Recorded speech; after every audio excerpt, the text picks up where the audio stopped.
Nation news India में आपका हार्दिक स्वागत है। आज हम आए हैं सिविल लाइन ट्रॉमा सेंटर और हम आज मिलने जा रहे हैं, बात करने जा रहे हैं जो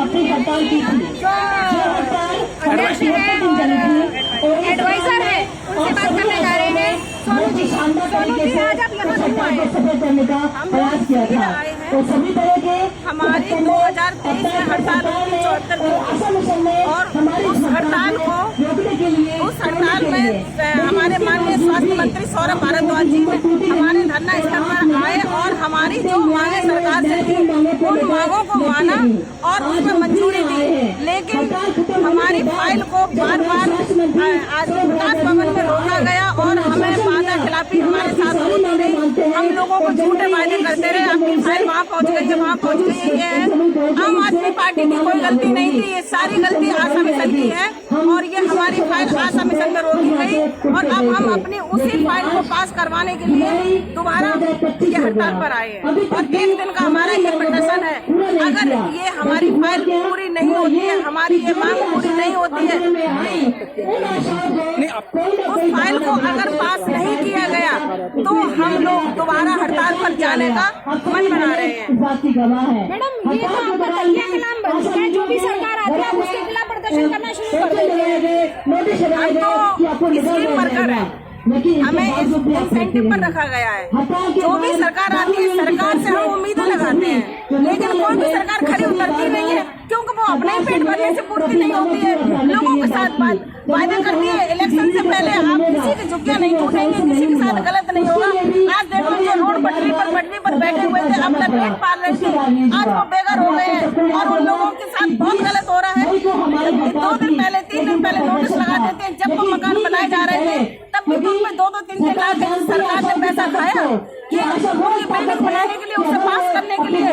तब वो मतलब वो नहीं थी वैतनिक, मतलब वो नहीं थी, क्या बोलते हैं उसको, लीगल नहीं थी। आज वो मतलब अनलीगल हो गई है, तो आज उनके मकान तोड़े जा रहे हैं, उन्हें घर से बेघर किया जा रहा है, उनके बच्चे रोड पर आ रहे हैं।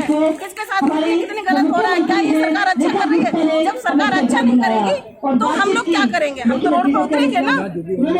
जहाँ झुग्गी थी वहाँ पे मकान बने हुए थे, बात हो रही है झुग्गी की। आपने जिस तरह से बोला झुग्गी थी है वहाँ पे, लेकिन वहाँ तो मकान बने हुए थे, 4-4 मंजिल बकायदा, उसमें एसी लगे हुए थे, गाड़ियाँ खड़ी हुई थी, उसके अंदर तो वो झुग्गी कहाँ से गलाई? वो तो मकान गलाएंगे। देखो वो जो कॉलोनी है वो कॉलोनी झुग्गियों के नाम से ही जानी जाती है, ठीक है ना। जैसे सपोज करके नेहरू प्लेस से जो खादक जैसे कॉलोनी गई है, ठीक है ना, लेकिन वो झुग्गियाँ ही है, झुग्गियाँ ही आज वो 5 मंजिल बन जाए, 10 मंजिल बन जाए, उससे कोई बात नहीं है।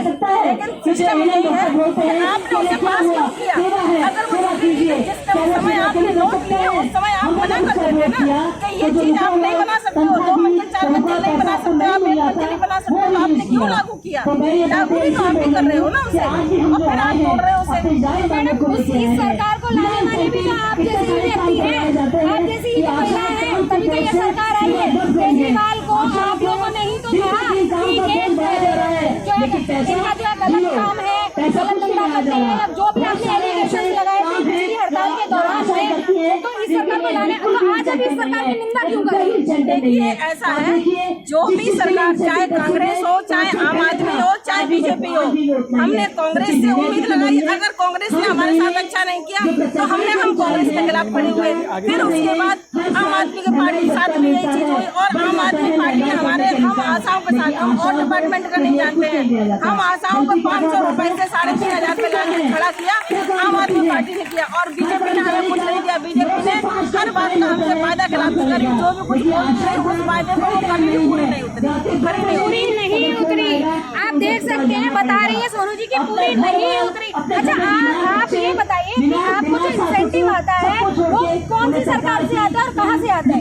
दिल्ली सरकार से भी आता है, केंद्र सरकार से भी आता है, राज्य सरकार से भी, केंद्र सरकार से भी, लेकिन राज्य सरकार का ज्यादा है थोड़ा, केंद्र सरकार का कुछ नहीं है। केंद्र सरकार जो भी कुछ वायदा करती है वो कुछ नहीं देती है, वो काम आशा वर्कर करती है, नाम आंगनबाड़ी का होता है। आंगनबाड़ी वर्कर, अरे आंगनबाड़ी वर्कर से अगर सारी चीज कंप्लीट हो गई थी तो अब 30-35 साल हो गए आंगनबाड़ी वर्कर को, फिर आशा वर्कर को क्यों लगाया? पोलियो मुक्त किया, आशा वर्कर ने किया, गर्भवती महिलाओं की कम हुई है, ये आशा वर्कर की वजह से हुई है। क्या आंगनबाड़ी वर्कर लेकर जाती थी, क्या सबको हेल्प करती है, उसकी 8 घंटे की ड्यूटी हमारी 24 घंटे की ड्यूटी है। लेकिन ये जो आपने जैसे बोला कि पोलियो अभियान चालू होता है, पोलियो अभियान तो WHO के द्वारा चालू होता है ना, जो वैक्सीनेशन WHO के द्वारा होती है, तो WHO का इस कड़ी में क्या वो है?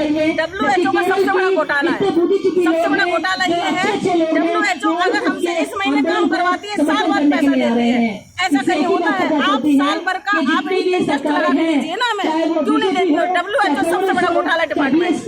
तो WHO के खिलाफ आप क्यों नहीं अपना धरना प्रदर्शन करते हो? WHO के खिलाफ क्यों नहीं आप आरटीआई लगाते हो या कोई भी धरना प्रदर्शन करना जरूरी नहीं समझते? आप सरकार के खिलाफ ही क्यों धरना प्रदर्शन करते हो? सरकार के खिलाफ मेन चीज चलाने वाला तो दिल्ली को सरकार वाला है, दिल्ली की सरकार है ना, तो हम सबसे पहले तो सरकार से लड़ेंगे ना, उसके बाद ही तो डिपार्टमेंट के पास जाएंगे, उसके बाद ही तो डिपार्टमेंट के पास जाएंगे, पहले तो सरकार से लड़ेंगे ना। सरकार अगर मंजूरी दे दे तो डिपार्टमेंट तो अपने आप कर देगा ना। अगर आज ये प्रदर्शन से दिल्ली सरकार आपका जो है बात नहीं सुनती है, या जिस तरह से आप बोल रहे हैं कि रेखा गुप्ता जी अगर हम लोगों के बीच में बात करें, अगर वो नहीं आती तो अगला कदम आपका क्या रहेगा?